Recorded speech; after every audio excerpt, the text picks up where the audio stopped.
Baik, jadi kegiatan pengelolaan pemampatan hutan ini dari Undang-Undang Cipta Kerja yang terus dirubah dengan ada Perpu nomor 2, terus ada Undang-Undang nomor 9 terkait PNBP, itu nanti terkait dengan iuran, terus Undang-Undang 23 itu nanti terkait dengan mungkin kewenangan di daerah, terus ada PP 23 tentang penyelenggaraan kehutanan, PP 58 tentang pengelolaan PNBP, PP 12 terkait dengan jenis tarif PNBP yang berlaku di kehutanan, terus Peraturan Menteri LHK nomor 8 yang sudah disampaikan Kang Didi tadi tentang tata hutan. Jadi memang kalau untuk kegiatan PHL, kitab sucinya itu ya di P8 ini yang berisi 911 halaman. Kurang lebih seperti itu. Selanjutnya ada Peraturan Menteri Lingkungan Hidup dan Kehutanan nomor 64 ini terkait dengan harga patokan nanti terkait dengan pengenaan iuran pemampatan hutan. Nah ini sebenarnya ini kalau sistematika ini nggak usah dianur lah ini. Jadi di dalam PP 23 untuk Dirjen PHL ini dia berada di bab 5. Di bab 5 ini inilah yang terkait dengan tata hutan, penyusunan rencana pengelolaan hutan serta pemampatan hutan. Nah ini sebenarnya tadi sudah dijelaskan oleh Kang Iit kurang lebih sebenarnya sudah dijelaskan secara gamblang oleh Kang Iit. Jadi memang kegiatan PHL itu dari hulu, hilir, dan sampai ke pasar seperti disampaikan Kang I tadi. Terkait nanti mungkin lebih fokus ke pada kegiatan penata usahaan hasil hutan. Sebenarnya memang penataan usahaan hasil hutan itu dimulai dari perencanaan, dari perencanaannya. Nah, ini ada terkait tadi kalau Kang Iit banyak menjelaskan terkait PBPH, PBPHH, seperti itu. Nah, selain itu, ini ada namanya PKKNK, pemampatan kayu non kehutanan. Jadi ini PKKNK ini. Nah, jadi kegiatan penata usahaan hasil hutan, seperti saya sampaikan tadi, itu dimulai daripada kegiatan perencanaan produksi hasil hutan. Nah, jadi pemegang PBPH atau Persetujuan Pengelolaan Perhutanan Sosial atau persetujuan pemerintah perizinan lainnya pemegang hak atas tanah. Nah ini itu melakukan pemampatan hutan hasil hutan kayunya itu dengan melakukan pencatatan rencana produksi tahunan. Nah, rencana produksi tahunan. Nah, jadi apa namanya yang ini nih ada mungkin agak asing atau baru didengar sama teman-teman terkait dengan pemegang hak atas tanah. Pemegang hak atas tanah ini adalah merupakan pemampatan hasil hutan kayu yang ada di lahan masyarakat. Jadi itu lahan-lahan yang sudah mempunyai alas titel. Alas titel itu ya seperti sertifikat, girik, rincian seperti itulah. Nah itu terhadap pemampatan kayu yang ada di atasnya yang merupakan kayu tumbuh alami. Nah kayu tumbuh alaminya itu wajib menggunakan penata usahaan hasil hutan pemampatannya, terus nanti ada kewajibannya untuk pembayaran PSDADR. Nah ini melakukan pencatatan rencana produksi tahunannya atau rencana. Nah ini rencana produksi tahunan itu disusun berdasarkan hasil inventarisasi pohon atau timber cruising terhadap pohon-pohon yang akan ditebang. Nah dalam timber cruising atau identifikasi ini nanti pelaksanaannya itu dilaksanakan oleh Ganis PH atau tenaga teknis pemampatan hutan, pengelolaan hutan atau tenaga profesional di bidang kehutanan. Di dalam apa namanya Permen LHK nomor 8 diatur seperti itu. Nah,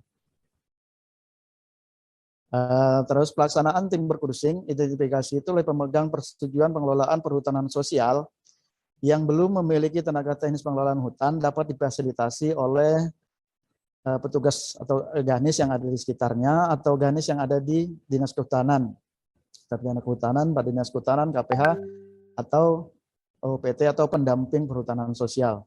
Ini pendamping ini biasanya itu kan teman-teman dari penyuluh.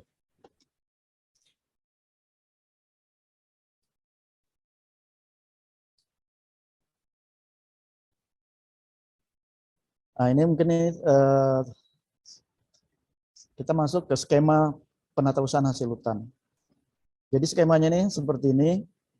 Akses legal itu adalah akses perizinan. Perizinan dia apakah dia PBPH, apakah dia eh, perhutanan sosial yang telah mempunyai perizinan perhutanan sosial, atau dia PPKH, terus apakah dia PKKNK yang berupa IPK yang ada di APL atau perkebunan, atau yang tadi pemegang hak atas tanah itu terhadap pemegang hak atas tanah terhadap pohon-pohon atau tegakan yang merupakan tumbuh alami pohon itu. Selanjutnya di skema kedua itu adalah perencanaannya. Seperti tadi saya sampaikan, di perencanaan itu adalah terkait penyusunan rencana penebangannya, atau kalau di dalam PBPH itu namanya ada RKT. Kalau untuk PKKNK atau di PHAT itu namanya rencana tebang tahunan. Nah, setelah dilakukan perencanaan yang diinput ke dalam sistem informasi penata usaha hasil hutan di SIPU, itu seperti disampaikan Kang Iit tadi, untuk RKT itu pengesahan RKT itu dilakukan secara self assessment yang dilakukan oleh pemegang izin sendiri. Nah, nanti berdasarkan hasil inventarisasi atau hasil cruising yang diupload di sistem di SIPU, itu nanti dibuatkan rencana penebangannya. Nah, setelah rencana penebangannya itu terinput atau sudah masuk di dalam aplikasi SIPU, maka perusahaan dapat melakukan produksi atau penebangan. Nah, penebangan itu kalau kalau di kita itu namanya LHP, laporan hasil produksi. Laporan hasil produksi itu juga melalui SIPU. Sebelum masuk ke LHP, itu di dalam aplikasi SIPU itu ada beberapa aplikasi. Jadi ada aplikasi untuk timber cruising, ada aplikasi untuk buku ukur, terus ada aplikasi SIPU-nya itu sendiri. Nanti penguploadan di SIPU-nya. Nah, nanti setelah dilakukan penebangan, itu kayu-kayu yang ditebang sebelum di LHP-kan itu diukur. Dilakukan pengukuran dan pengujian.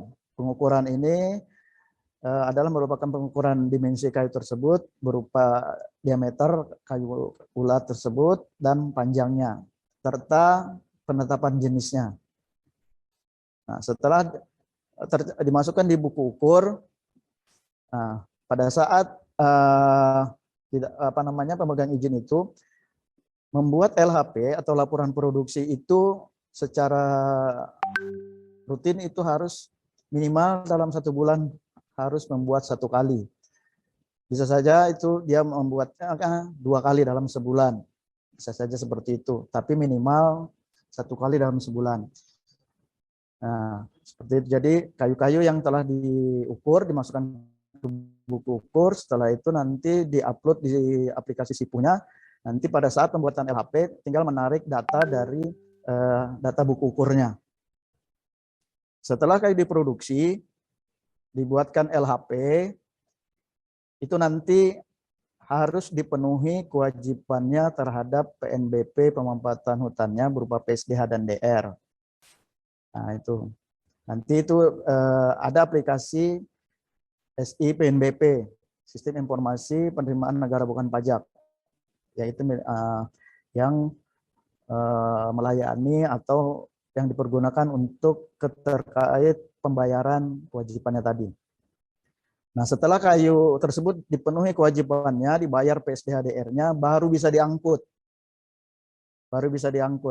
Nah, dalam pengangkutan melalui sistem informasi penata usaha hasil hutan itu nanti diterbitkan namanya dokumen SKSHK, dokumen surat keterangan sahnya hasil hutan kayu bulat. Karena dari perizinan itu yang keluar adalah berupa kayu bulat. Nah, jadi kayu-kayu yang bisa diterbitkan SKSHK-nya itu hanya kayu-kayu yang telah lunas pembayaran PSDH-DR-nya.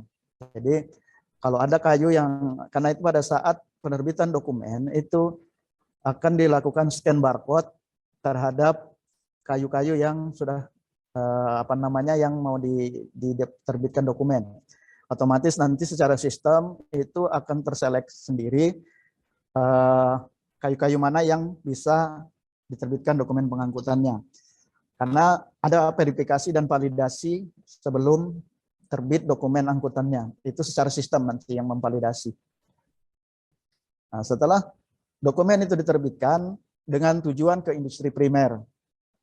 Nah, jadi nanti di perusahaan atau di PBPH itu ada di sini ada dua sebetulnya kalau di PBPH itu minimal ada 3 ganis perencanaan, ganis PKB, nanti sebenarnya nanti ada sesi paparan terkait ganis, terus ada penguji kayu bulatnya, terus penguji kayu bulatnya ada 2, satu yang bertugas untuk pembuatan LHP, satu nanti yang bertugas sebagai penerbit dokumen. Nah, selanjutnya setelah diterbitkan dokumen, kayu diangkut menuju industri primer. Industri primer atau yang kita kenal sekarang seperti disampaikan tadi Pak Iit, itu namanya sekarang PBPHH. Tujuan berusaha, perizinan berusaha pengolahan hasil hutan. Nah, di industri tersebut itu dokumen diterima oleh pejabat penerima pemeriksa kayu bulatnya atau dulu namanya P3KB. Nah, itu nanti dia scan barcode per barcode kayu yang masuk itu nanti disesuaikan dengan dokumennya. Nah, nanti setelah itu baru dokumennya dimatikan oleh P3KB tersebut. Nah, untuk di industri ini ada 2 kualifikasi tenaga teknisnya untuk kayu bulat dan kayu olahannya. Kayu olahannya nanti setelah kayu diterima, diolah untuk pengangkutan keluar daripada industri, itu menggunakan SKSHK lagi yang diterbitkan melalui aplikasi SIPU.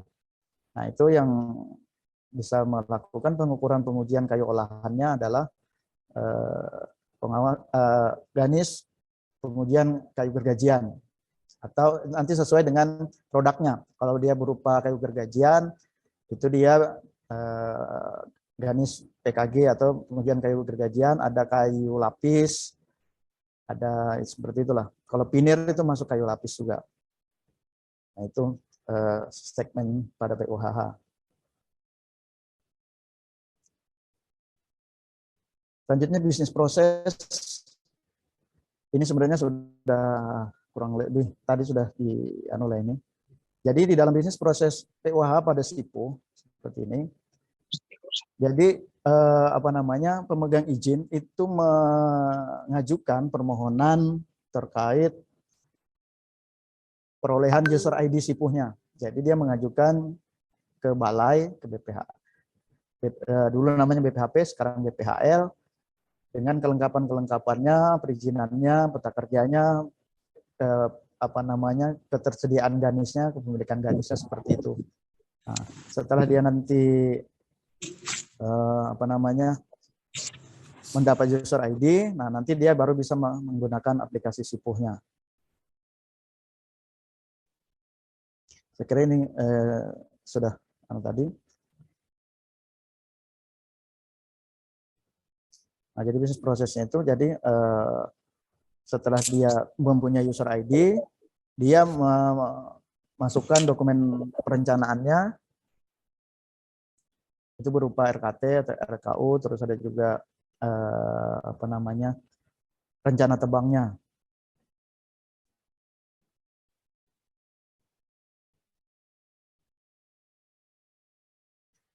Selanjutnya itu di dalam ini seperti saya sampaikan tadi di 2 ini ada SDM itu terkaitganisnya, ketersediaanganisnya nanti untuk bertugas dalam simpul-simpul PUHH-nya.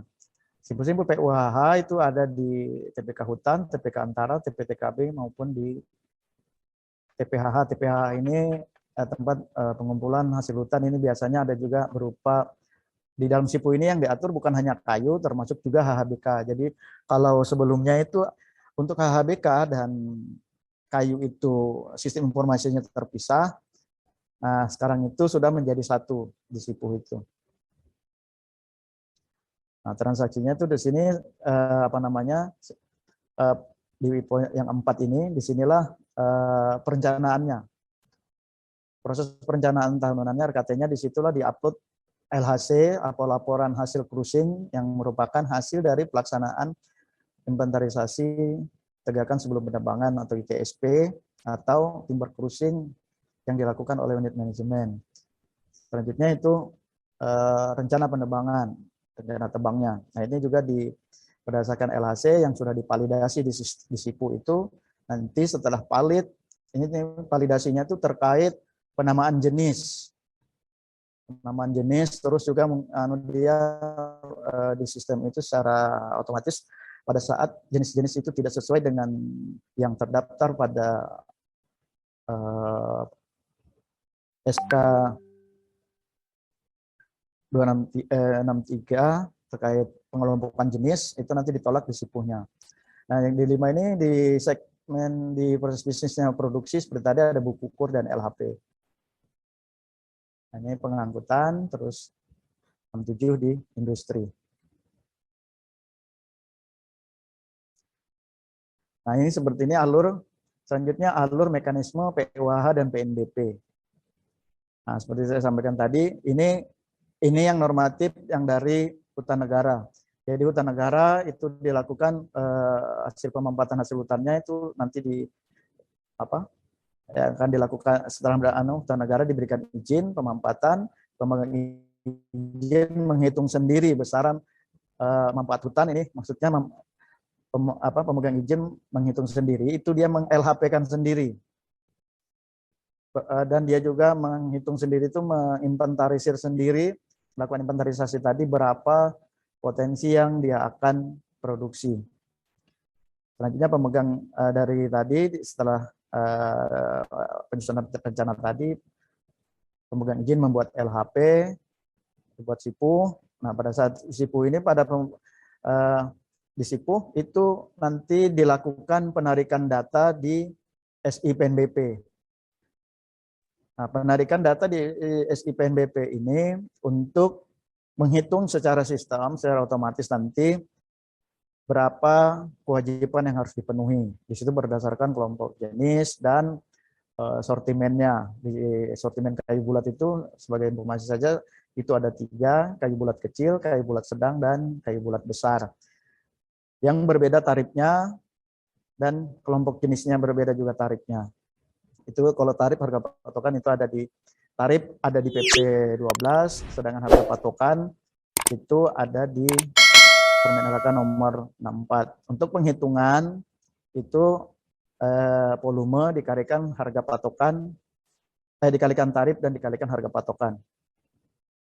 Selanjutnya setelah masuk di SIPNBP, ini di situ ada proses pembuatan billing tagihan secara online. Nanti dia akan keluar di SIPNBP itu billing tagihannya berupa tagihan PSDH dan DR tersebut. Dengan tagihan tersebut oleh pemegang izin itu dibawa ke Bank Persepsi. Bank Persepsi ini bank yang bekerja sama dengan pemerintah untuk menerima pembayaran PNBP. Itu biasa sebenarnya Bank Mandiri, BRI, BNI, bank pemerintah itulah. Seperti itu. Namun sekarang itu pembayaran PSDHDR ini tidak harus datang ke bank, itu bisa pakai SMS banking, bisa lewat ATM, karena dia ada kode billingnya, tinggal masukin kode billing, bisa langsung terbayar. Nah, setelah lakukan penyelesaian pembayaran itu nanti akan terbit di dalam sistem PNBP itu berupa bukti penerima negara. Nah, seperti itu. Nah, setelah pembayaran tersebut, baru bisa diterbitkan dokumen SKSHK-nya tadi. Setelah terbit dokumen SKSHK, dilakukan pengangkutan ke industri.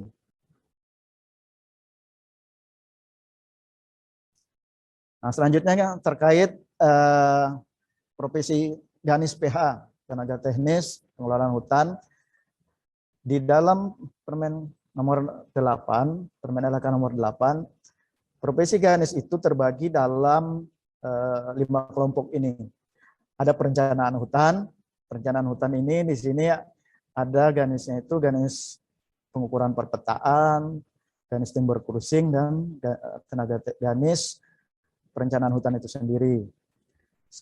Terus kalau di pemampatan hasil hutan, di Ganis pemampatan hutan ini yang banyak itu adalah Ganis pengujian kayu bulat.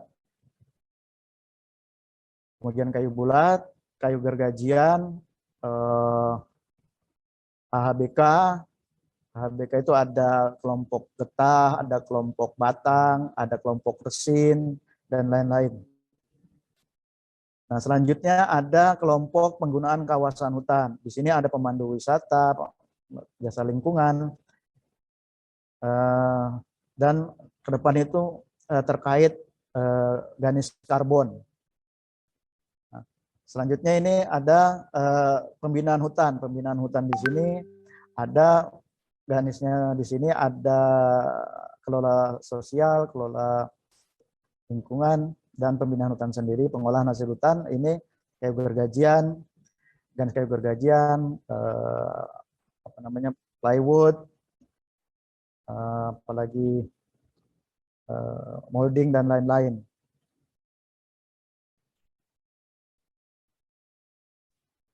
Nah, selanjutnya pembentukan Ganis, pembentukan tenaga teknis itu, pembentukan tenaga teknis pada prinsipnya itu melalui uji kompetensi profesi. Uji kompetensi tersebut dilaksanakan oleh Lembaga Sertifikasi Profesi atau LSP. Ini LSP yang bisa melakukan uji kompetensi itu harus punya lisensi dari BNSP dan terregister di Kementerian LHK. Nah, ini registrasi untuk di Kementerian LHK itu di Pusrenbang. Nah, selanjutnya sertifikat kompetensi yang diterbitkan oleh LSP itu berlaku 5 tahun. Selanjutnya dalam hal skema sertifikasi profesinya itu belum ada, itu bisa melalui diklat berbasis kompetensi. Nah, untuk pelaksanaan diklat itu sendiri itu dilakukan oleh lembaga diklat yang terakreditasi oleh lembaga akreditasi. Namun kalau sekarang skema sertifikasinya itu sudah ada, maka yang ditempuh adalah melalui uji kompetensi. Selanjutnya ini prosedur penugasan tenaga teknis. Prosedurnya itu pengguna Ganis PH menyampaikan rencana penggunaan. Pengguna Ganis PH itu adalah perusahaan yang akan menggunakan tenaga Ganis PH tersebut. Dia melalui sistem ada namanya Siganis HUT, Sistem Informasi Tenaga Teknis Kehutanan. Nah, itu dia membuat rencana mengajukan penugasan ke Ganis si A umpamanya, si Fulan seperti itu. Nanti si Ganis sendiri, Ganis yang bersangkutan itu juga mempunyai akun di Siganis HUT. Nah, rencana penugasan tersebut ini dapat diproses setelah Ganis yang bersangkutan itu menyampaikan kesediaannya atau kesanggupannya. Ini melalui si Ganis HUT, Ganis tersebut melalui akun yang dimiliki itu dia mencentang atau memilih, di situ ada pilihan setuju atau tidak setuju. Seperti itu. Nanti pada saat dia sudah mencentang, maka proses penugasannya itu berproses di balai. Nah, Kepala Balai, Kepala BPHP dulu, sekarang BPHL, dalam waktu 10 hari paling lama, itu menetapkan keputusan persetujuan atau penolakan. Jadi di BPHL itu jangka waktunya 10 hari. Itu ditolak atau disetujui rencana penugasannya. Nah, selanjutnya surat persetujuan dan penugasan itu diunggah melalui Siganis HUT. Jadi nanti tidak ada perusahaan datang ke balai, tidak, tapi dia langsung bisa melihat proses progres pengajuan penugasan rencana penugasannya melalui aplikasi Siganis HUT-nya. Nanti di situ akan muncul persetujuan atau penolakannya. Nah, apabila dalam waktu 10 hari kerja BPHP atau BPHL tidak ada respon atau tidak merespon permohonan tersebut, penyampaian rencana penugasan tersebut, maka rencana penugasan tersebut dianggap disetujui. Nah, seperti itu. Nanti secara sistem dia akan dianggap disetujui itu. Berdasarkan surat persetujuan dari BPHL, itu nanti diterbitkan kartu Ganis PH melalui si Ganisud. Jadi nanti secara sistem itu muncul kartu itu yang bisa di-download dan di-print sendiri oleh Ganis yang bersangkutan dan dapat diterbitkan penugasan penempatan Ganis tersebut oleh pengguna, oleh perusahaan tadi. Nah, nanti setelah dia keluar persetujuan melalui si Ganisud, itu pemegang izin atau pengguna tersebut melakukan penempatan Ganis yang ditugaskan, apakah dia sebagai pembuat LHP, apakah dia sebagai Ganis perencanaannya dalam pelaksanaan cruising, atau dia atau untuk yang PKB-nya itu bisa juga dia sebagai penerbit dokumen, atau kalau di industri PKB itu sebagai penerima kayu bulat, seperti itu. Selanjutnya, Ganis PH itu dapat ditugaskan paling banyak 3 pengguna dengan memperhatikan. Jadi seorang tenaga teknis itu dia bisa bertugas di 3 tempat atau di 3 perusahaan. Ini untuk mengantisipasi sebenarnya industri-industri atau perusahaan yang kayak UMKM itulah. Dengan memperhatikan tidak menimbulkan konflik kepentingan. Jadi dia konflik kepentingan itu dia pembuat LHP, dia juga penerbit dokumen, itu artinya dia tidak ada pengawasan dalam satu simpul tadi. Selanjutnya memperhatikan juga beban kerjanya. Jangan sampai perusahaannya terlalu besar, dia mau di 3 perusahaan, itu dia tidak akan sanggup. Terus yang ketiga itu adalah rentang kendali lokasi penugasan.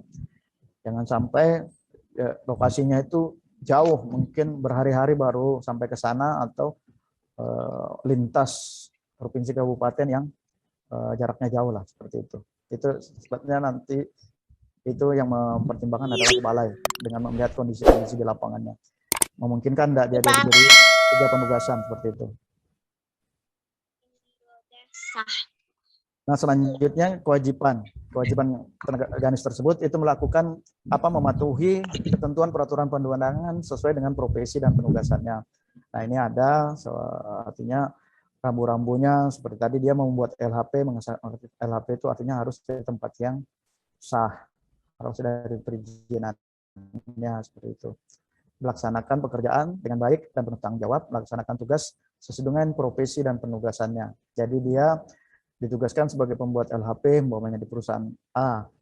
Nah, dia tidak ditugaskan di perusahaan B, tapi dia menerbitkan atau melakukan penugasan di situ, nah itu tidak boleh, itu pelanggaran.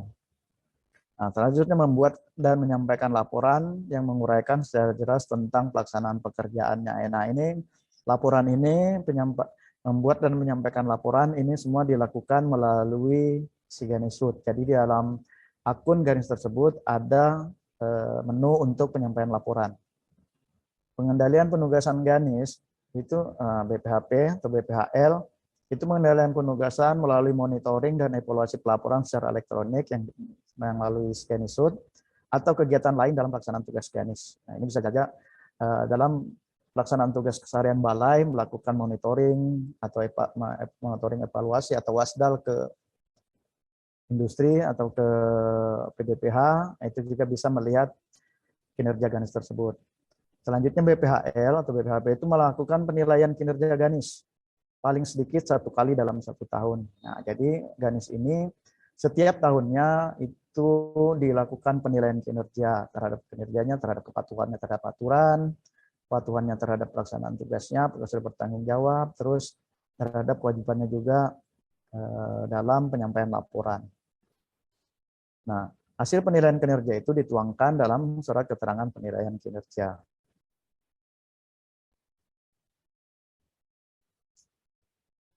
Ini PNBP secara tadi sudah, ini hanya pengertian saja. PNBP itu adalah pungutan yang dibayar oleh pribadi atau badan usaha, dengan yang memperoleh manfaat langsung maupun tidak langsung atas pelayanan atau pemanfaatan sumber daya dan hak yang diperoleh oleh negara berdasarkan ketentuan peraturan perundangan yang jadi penerimaan pemerintah pusat di luar penerimaan pajak dan hibah yang dikelola dalam mekanisme anggaran pendapatan negara. Ini yang dikelola secara APBN dan APBN. Selanjutnya SIPNBP ini adalah aplikasi berbasis web yang berfungsi untuk melakukan pencatatan, penyimpanan, pemantauan data PNBP. Nah, ruang lingkup yang dikenakan PNBP pemampatan hutan itu adalah PPPH, mutu usaha, ada persetujuan PS, persetujuan PKH, hak kelola, PWK-KNK, dan PHAT.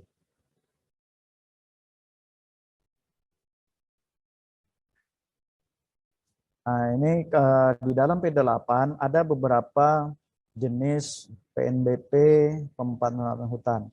Yang pertama ini adalah iuran persetujuan, ini namanya dulu iuran izin usaha. Sekarang karena izin usahanya berubah menjadi iuran perizinan berusaha pemampatan hutan. Nah, selanjutnya ada PSDH.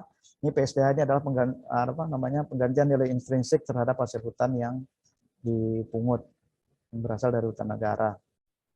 Selanjutnya ada dana DR yang dipungut atas produksi kayu yang tumbuh alami dari hutan negara. Selanjutnya ini ada dana hasil usaha, ada tegakan, terus ada DPEH ini. Kalau DPEH ini dana pelanggaran eksploitasi hutan, ini berupa biasanya kalau ada pelanggaran itu kena denda 10 kali PSDH atau apa seperti itu.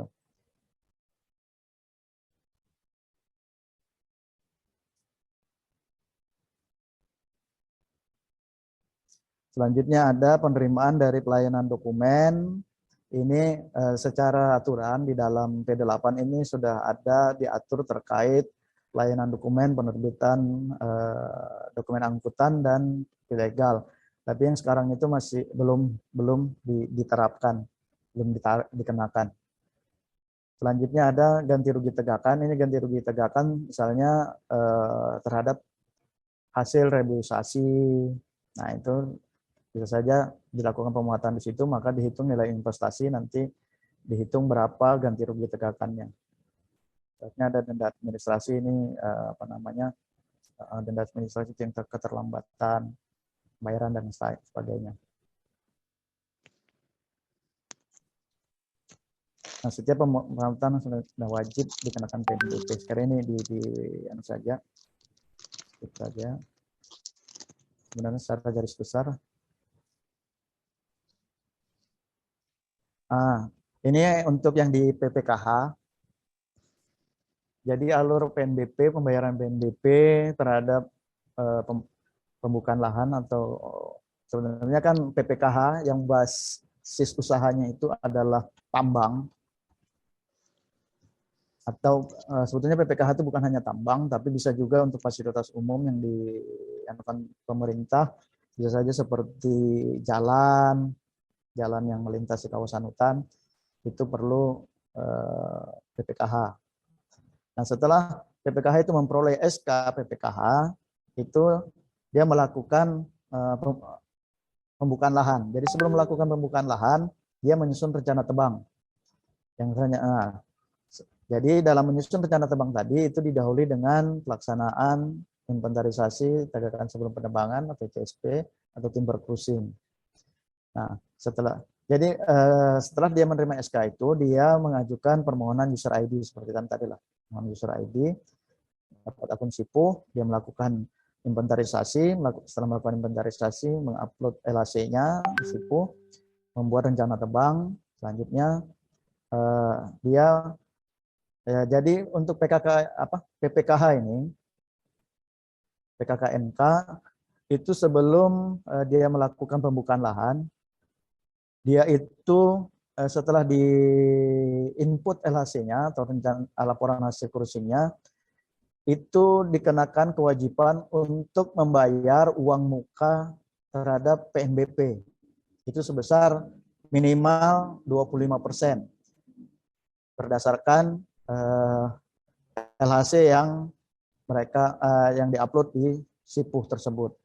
Nah, untuk penerbitan billing 25% ini, minimal 25% ini dilakukan melalui operator SIPNBP yang ada di Dinas Kehutanan Provinsi.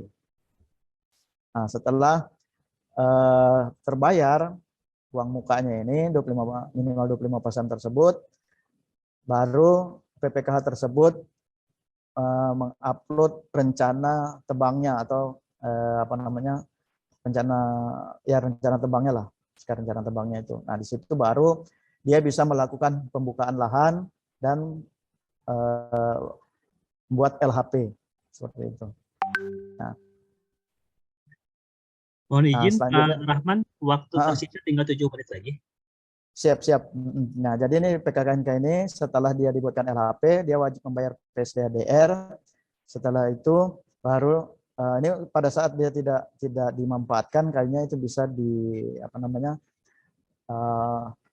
DKDS, daftar kayu dipergunakan sendiri. Itu yang ditimbun atau apa, yang penting setelah itu dilakukan pembayaran PSDADR-nya.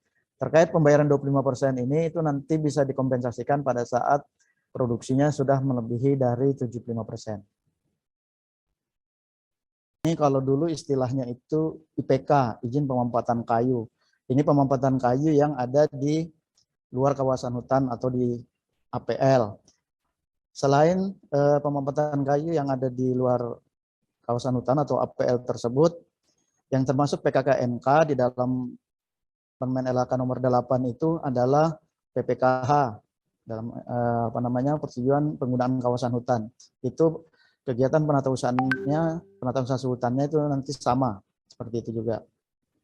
Nah, jadi kewajibannya ini yang terkait dengan PKKNK ini terkait dengan Dijen PHL itu terkait pelaksanaan penata usahaannya, penataan usaha hutan dan pelunasan PNBP pemampatan hutan berupa PSTH dan DR. Nah, di PKKNK seperti saya sampaikan tadi itu ada PPKH. Di PPKH, untuk PPKH seperti disampaikan Kang Iit sebelumnya, itu diatur di dalam Permen LHK nomor 7 tahun 2021.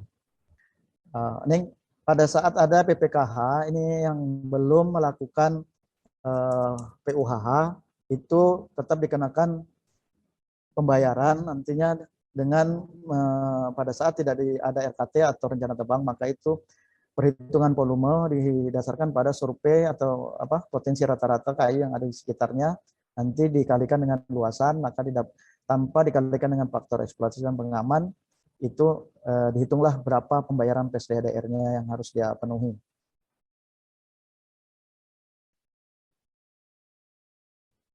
Nah, ini sudah dikatakan tadi, volume kayunya itu diperoleh dari mengalihkan luasan yang telah dibuka dengan potensi tegakan rata-rata per hektar yang diperoleh dari survei atau impen yang ada di sekitar sekitar lokasi bukaan tersebut. Ini seperti ini contohnya, ini yang CST tahun 2015 ini adalah rona awal, dan 2020 ini adalah rona terkininya, artinya sudah ada pembukaan yang belum dipenuhi.